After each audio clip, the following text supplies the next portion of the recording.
Bob, drag queen. know my shit. We're getting ready to shade some people. Bob, the drag queen, Eureka, and Shangela are set to sashay away from HBO's We're Here. Now the show is welcoming 3 crowned queens to its drag family. RuPaul's Drag Race Season 12 champ and legendary legend All-Star 7 competitor Jaida Essence Hall. The first ever winner of Canada's Drag Race, Priyanka, and published author Drag Race Season 9 victor Sasha Velour. Question 2. With a Bacardi shot, I'd swallow that. Goodbye, Eureka, Shangela, and Bob. I'm ready for Jaida, Priyanka, and Sasha to take over We're Here. Nope. Yeah, why not? Yeah, I'll take the shot. You know what? The show is gonna tank. Enjoy it. I'm sorry, Eureka, Shangela, and Bob, you've got a perfect recipe for everything. You have everything covered. Their personality, their life experiences, what do you think happened? Who they are. Jada, like none of those girls have that kind of personality. Like these 3 girls are the ones that you think about when you think about RuPaul's Drag Race and personality. So what happened? Let's assume that your observation's right for discussion. What happened then? How could this decision be made? Why do you think it happened? I mean, maybe because they think that we're going to watch anyway, so why not? Maybe they had this planned all along because, you know, RuPaul in his world of wonder, his world of crazy, and he could totally be like, okay, you're only going to have this for three seasons. Well, what if they just or maybe they asked for more money and they were like, no, bitch, we got 3 other people that will do it for less money. Bye. Ding, ding.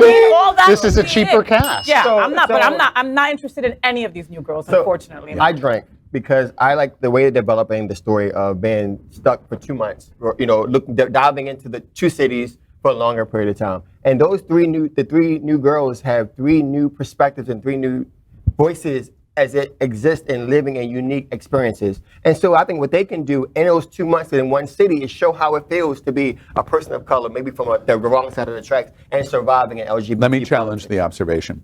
They're going to 2 cities for longer periods of time because it's cheaper. What do you think about that? And it's going to be more boring. And like the episodes are going to be like drawn out. And you're like, oh, how long are we going to be at this person's house looking at them crochet? You know what I mean? Like, I think because they said they're going to dive into surviving and bringing drag into the But they do that now, elimination. But it's a quick snapshot. But it's an hour long. But yeah, we see them do the transformation and they're out. So what I'm envisioning, what I'm hoping for, is that Jada can go in and meet with a queen who is now trying to figure out their way. And Jada can then utilize her life experience in those 2 months' time to not only build where the culture is, let's take over the culture. I got to call you out. And this is an example of how a straight point of view has interesting impact that it's happening out. LGBT elimination. LGBT has an attention span of this long. Mm-hmm. We don't want that. That's what you're hearing. We don't want 2 months or whatever it's going to be in that city because we'll get bored as all get out. But what about those queens who want to find their way into drag but don't know how and stuck in the city that wherever they may go? But this is my problem. Watch Dragula. But have you watched the show? Because it's not about getting into drag. So, and the audience for this show is not necessarily the LGBTQ community. That's right. It's on HBO Max. Well, Max now. Max. You know, and I'm all for, and I took the shot, I'm all for new queens coming in and hosting it because in 2023, we have so many new RuPaul Drag Race queens now, you know, and of course, you know, Shangela costs something now, Eureka costs something now. They're they're, you know, so we have so many now to give other people the opportunity, but they have other opportunities. They have other opportunities to do it, but I don't think that saying that the show's going to tank is fair. I don't think it's a fair observation. John, I think go ahead. No, I just think there's some truth to what Faye is saying, and that's weird because she's never real.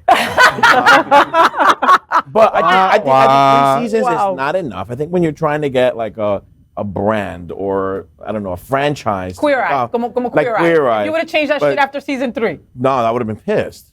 And like they did it after like 7 or some crazy number, and I think that's where they should have kept going. And I think there's something to do with Eureka. No, I think there's something to do with Eureka and her timing, and Shangela as well as her availability because now she's getting booked for everything.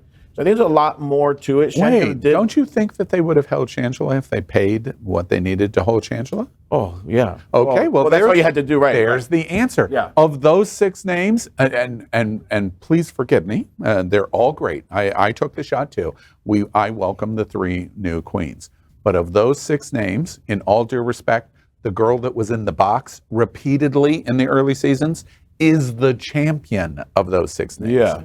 And now she is so hot that if they don't pay for that hotness, but so they is don't Bob. keep her. And the thing with Eureka now transitions, so now it's a trans woman that's going to be going around the country. So it's a little bit different of an angle there. I think it's going to be tougher for them to go into some of these communities. And she's also a recovering addict, and she was having trouble and she was struggling with her sobriety. You're buying the storyline. I'm talking That's about the storyline I created. Yes, exactly. But sounds legit, trying to too. I believed you there for about No, it's real 8 though. seconds.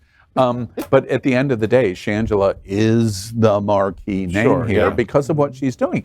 Dancing with the Stars just propelled her to a whole different level. And they lose her.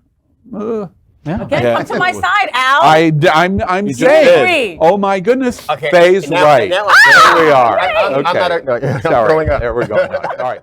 We are Queer News Tonight, the world's first and only live daily LGBTQ+ evening news show, brought to you from Happening Out Television Network.